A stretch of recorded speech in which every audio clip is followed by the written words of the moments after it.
सबको जय मसीह की प्रेज़ द लॉर्ड। और बहुत दिन से स्वर्ग राज्य का जो प्रकाशित पुस्तक में 7 ब्लेसिंग्स के लिए हम ध्यान करेंगे और भी ज़्यादा, लेकिन हम 7 ब्लेसिंग के लिए हम एक एक करके हम ध्यान कर रहे हैं। जब पहले ब्लेसिंग था वो स्वर्ग राज्य में जो जीवन का वृक्ष है उसी में से जो जय पाएगा वो फल खाने के लिए वो परमेश्वर देगी।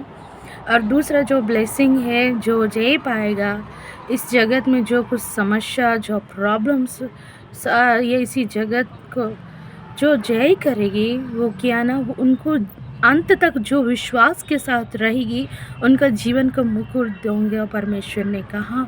वैसे आज हम देखेंगे कि प्रकाशित पुस्तक अध्याय 2 का 11 हम देखेंगे। जिसका कान है वो सुन ले कि आत्मा कलीसिया से क्या कहता है। जो जय पाया उसी को दूसरे मृत्यु से हानि ना पहुंचेगी। यहाँ पर यदि हम देखेंगे, परमेश्वर ने कहा जो कोई जय पाएगा उनको क्या ना, दूसरे मृत्यु से उनका हानि ना पहुंचे। इसका अर्थ है कि जब परमेश्वर ने आदम को बनाया है तब उनका नाक में, उनका हाथ में मिट्टी लेकर उनका रूप जैसे बनाकर जब वो जीवन का सांस जब फूंका तब वो मनुष्य जीवित प्राणी बन गया। और इसी प्रकार तब परमेश्वर उनका साथ ही था, वचन के तरह उनका क्या ना, वो जीवन का सांस फूंका। ये सांस भी परमेश्वर का वचन है। उसी समय में जब परमेश्वर ने वो मिट्टी के अंदर उनका रूप में जो बनाया है, वो मिट्टी के अंदर जब वो जीवन का सांस फूंका तब वो मनुष्य तब वो मिट्टी क्या ना, जीवित प्राणी बन गया। और वही नहीं, उनका साथ ही था जब परमेश्वर ने जो बात कहा कि भला ये बुरे का फल ना खाना, फिर भी वो मनुष्य क्या किया कि उनका जो स्त्री हवा ने जो कहा वो फल भी दोनों मिलकर वो फल खा लिया। शैतान का बात सुनकर वैसे वो कर लिया। और जब वो बात परमेश्वर का बात नहीं माना तब उनके पास क्या हुआ कि मृत्यु आ गया। और आत्मा वो दिखने में जिंदा है लेकिन परमेश्वर का नज़र में वो मुर्दा है। यदि बाइबल में देखेंगे कि वो 930 डेज वो इसी धरती पर था बोलकर हम देखने पाएंगे आदम। फिर परमेश्वर ने कहा तुम ये फल खाओगे निश्चय मरोगी, परमेश्वर ने कहा। फिर भी वो फल खाकर वो इतना साल जी रहा। इसका अर्थ कि वो आत्मिक रूप से मर गया था, आत्मिक रूप से मर गया।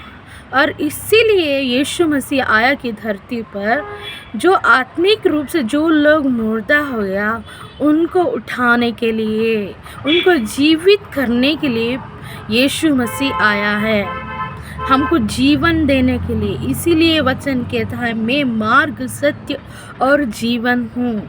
यीशु में क्या है? जीवन है। एक व्यक्ति जो एक विश्वासी उनका शरीर को लेकर स्वर्ग राज्य में नहीं जाएगी, लेकिन आत्मा को द्वारा वो क्या स्वर्ग राज्य जाएगी। और इसी प्रकार यदि हम देखेंगे तो यूहन्ना 6 का 663 हम देखेंगे। यूहन्ना 663,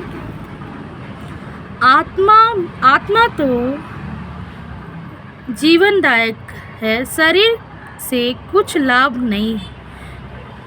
जो बात मैंने तुमसे कही है वो आत्मा है और जीवन भी है। यहाँ पर वचन कहता है कि आत्मा में जीवन है, शरीर में कुछ भी लाभदायक नहीं है। ये शरीर कुछ दिन के लिए, लेकिन हमारा आत्मा क्या है? एक व्यक्ति मरने के बाद उनका आत्मा जो है उनको 2 मार्ग है, एक स्वर्ग एक और नरक है। और इसीलिए जो व्यक्ति का अंदर, जो व्यक्ति आत्मा में जिंदा है मरने के बाद जो आत्मा परमेश्वर के नज़र में फिर भी वो जिंदा है, उनको क्या ना परमेश्वर जब उनका न्याय करेगी, जो जजमेंट होगी आत्मा का जब न्याय होगी, तब उसी मृत्यु से, नरक से परमेश्वर क्या करेगी, उद्धार करेगी।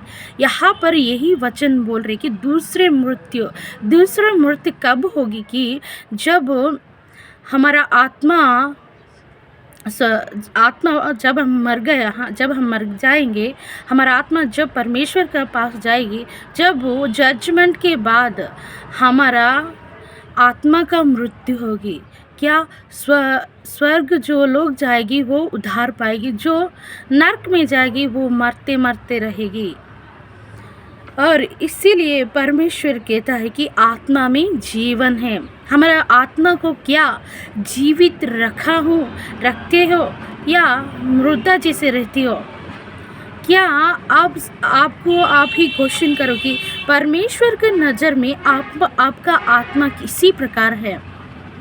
क्या नाटक भक्ति करती हो, दिखने में भक्ति करती हो, लेकिन परमेश्वर जब स्वर्ग से आपको देख रही है, क्या आपका आत्मा जिंदा है या मुर्दा है?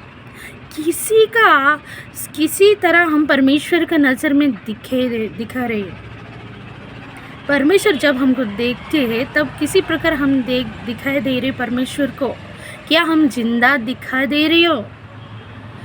जो कोई यीशु मसीह को विश्वास करेगी वो कब विनाश नहीं है, वो अनंत जीवन पाएगी।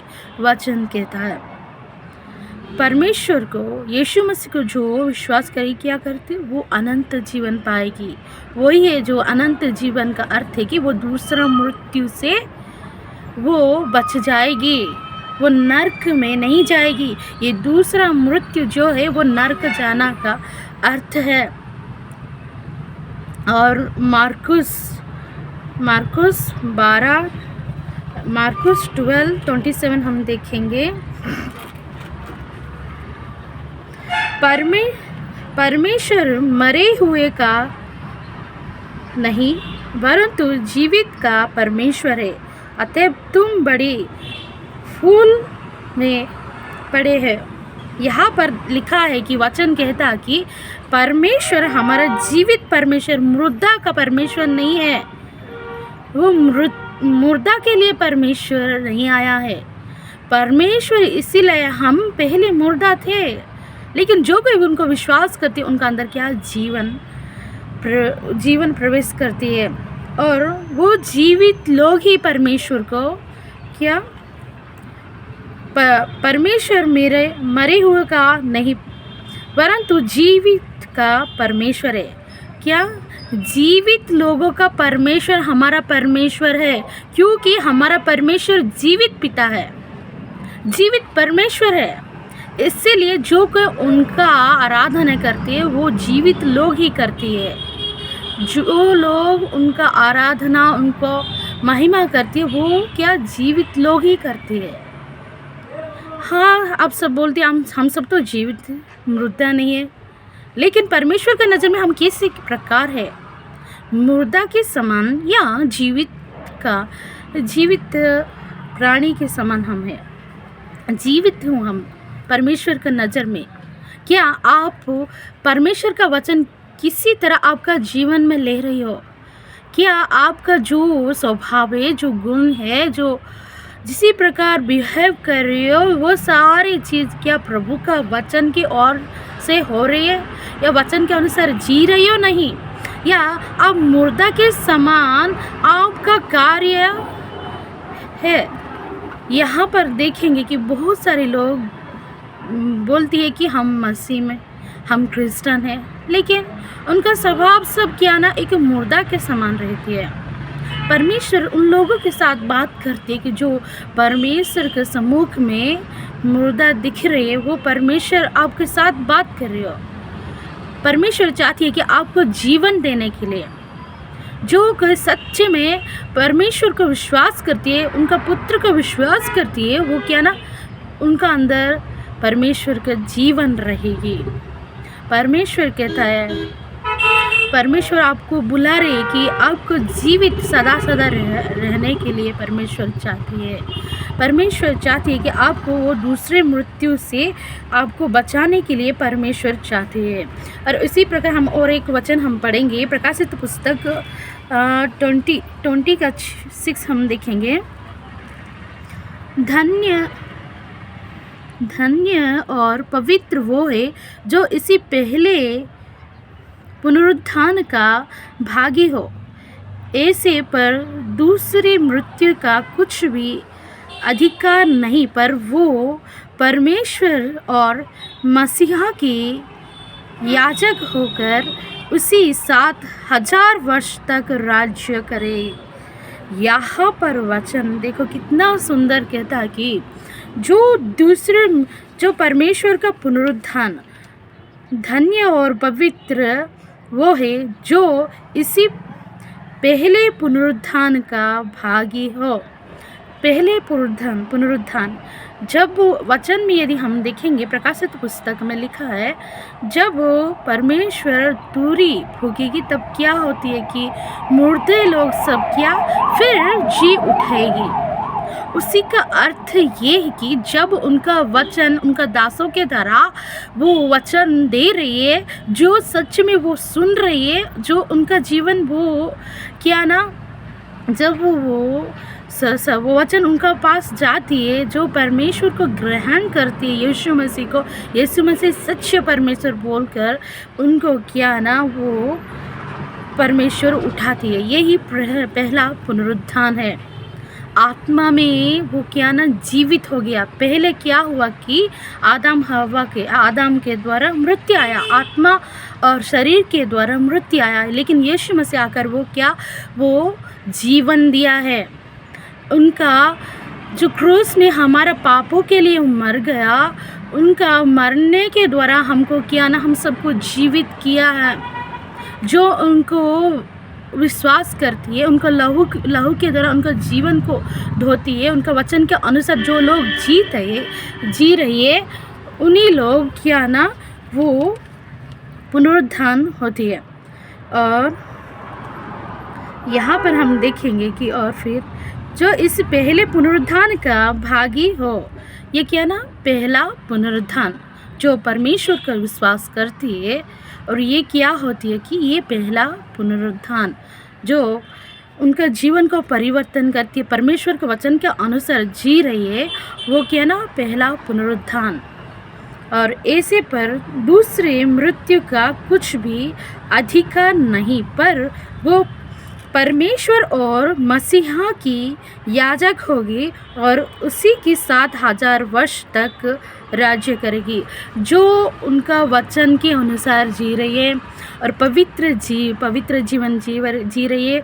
पापों को और जो समस्या को जयवंत होकर जो रहती है, और जो विश्वासी प्रस्तुत होकर पवित्र होकर जी रही है, वचन के अनुसार जी रही है, कि उनको दूसरे मृत्यु से हानि कुछ भी नहीं हो पाएगी, क्योंकि वो स्वर्ग राज्य में जाएगी। वही नहीं, स्वर्ग राज्य में जाकर हजार साल, देखो यहाँ पर लिखा है, पर वो परमेश्वर और मसीहा के याजक होगा। क्या परमेश्वर मसीहा के साथ एक याजक भी वो बन जाएगी? वही नहीं, और उसी के साथ 1000 वर्ष तक राज्य करेगी। किसी के साथ? परमेश्वर के साथ 1000 वर्ष वो राज्य करेगी। ये परमेश्वर की इच्छा है कि हम वो 1000 वर्ष तक स्वर्ग राज्य में उनका साथ रहने के लिए परमेश्वर चाहते हैं। क्या आप वो दूसरे मृत्यु से बचने के लिए आप तैयार हो? क्या ये ब्लेसिंग पाने के लिए आप तैयार हो? यदि आप अभी तक इसी बात आपको पता नहीं, फिर आप अभी आपका जीवन को परिवर्तन करो। जो पर यीशु मसीह को विश्वास करो, वो क्या करती है कि आपका जीवन को परिवर्तन करेगी, मृत्यु से आपको उठाएगी, आत्मा में शरीर में वो क्या ना चंगाई करेगी। उनका वचन में जीवन है, जो उनका विश्वास करेगी उनका अंदर जीवन प्रवेश करेगी। और एक अध्याय वही 20:14 हम देखेंगे। मृत्यु और आधे लोग आग की झाली में डाले गया। यही आग की झाली दूसरी मृत्यु है। यहाँ पर लिखा है कि दूसरी मृत्यु क्या है? जो नरक में जाती है, जो आत्मा यीशु मसीह का विश्वास नहीं करती है, और जो लोग मसीह में है और फिर भी दिखने में जिंदा लेकिन आत्मा में मृत्यु है, वचन के अनुसार नहीं जी रही है, उनको क्या होती है कि वो आग के झेले में डाल देती है, कि नरक में वो आत्मा सीधा जाती है। इसलिए बहुत केयरफुल रहना होगा। हम विश्वासी भाई और बहन इसी वचन को, हम इसी जो ब्लेसिंग्स है, दूसरा मृत्यु से आपको उद्धार पाना होगा। ये परमेश्वर का ब्लेसिंग वर्स है। God bless you all.